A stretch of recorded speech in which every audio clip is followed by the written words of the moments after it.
Prince Harry cannot pick and choose when he wants to visit the UK and receive protection, a former head of royal protection has warned. The Duke of Sussex should not be expecting bodyguards supplied to him when he decides to return home, Di Davis said. The ex-Met police officer pointed out Princess Anne was nearly kidnapped and her protection officer was shot, but she does not get full-time protection. It comes as sources suggested the Queen will not help her grandson in his demand for security personnel when he comes to Britain. The insiders claimed the monarch has no intentions of caving into his demands for protection from the Met and Home Office.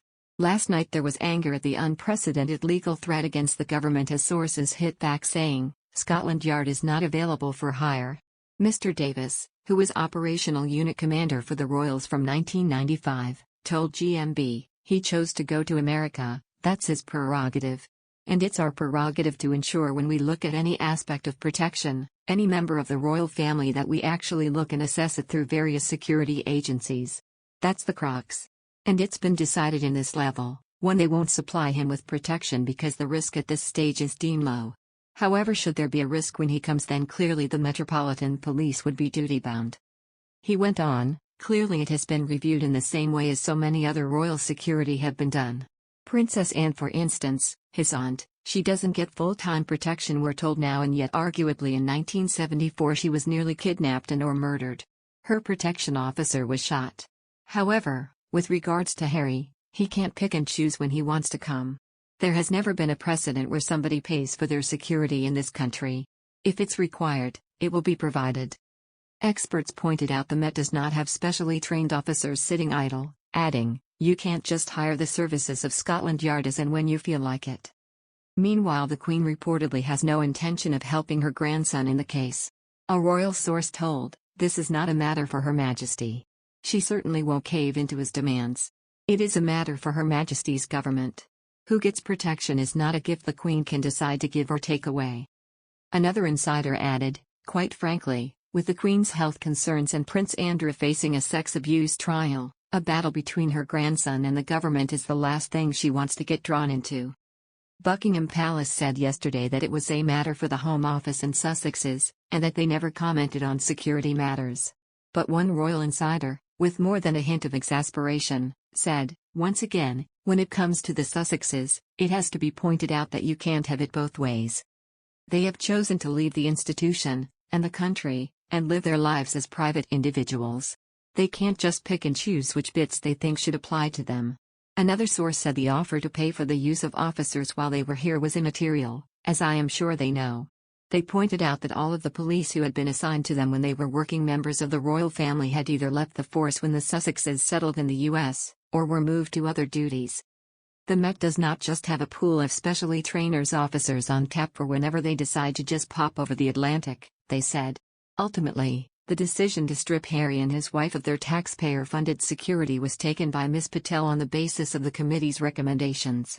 Since then, Harry has made no secret of his fury, telling Oprah Winfrey last March that he pushed back at the decision. Royal commentator Camilla Tominey said that previously royal households did not work in synergy, but that Meghan and Harry's decision to step back from royal duties may have helped with this. She said, historically, problems have arisen behind palace gates precisely because there was a sense that the three royal households, Buckingham Palace, Clarence House and Kensington Palace, were not working in synergy. Yet it seems Megxit has put paid to some of these traditional rivalries. She added, it is no secret that both Charles and William were deeply hurt by the claims made in the Sussexes' primetime interview with the U.S. chat show host last March, especially Harry's suggestion that both his father and brother felt trapped in the monarchy, not to mention his refusal to rule them out of the running for who made an allegedly racist remark about Archie's skin color. Again, father and son were involved in the drafting of the Queen's statement responding to the allegations, suggesting that recollections may vary. In that crisis, as in the furor concerning the Duke's relationship with Epstein, which has dragged on for more than a decade, the palace's response has been characterized by the joined-up thinking of the sovereign and her heirs. Their ever-closer cooperation, displayed in a 4 generations of monarchy photograph, also featuring Prince George, to mark the turn of the decade in 2020, was, in fact, one of the reasons Harry felt pushed out. Royal author Phil Dampier also attributed the increased cooperation to Prince Philip's death but added that the family had bonded over the Sussexes' interview with Oprah Winfrey. He said, following his father's death, Charles is now spending a lot more time at Sandringham, the Queen's Norfolk home, where he has taken over a lot of Prince Philip's duties. The Cambridges spend most weekends at Emer Hall, their country pile up there, which means father and son are now seeing a lot more of each other. They have also undoubtedly bonded over the fallout of the Oprah Winfrey interview. The comments about increased cooperation within the royal family, printed in the Telegraph, came in the wake of the palace's statement announcing that Prince Andrew would be stripped of his royal titles. Royal sources said that the decision was widely discussed among the royal family.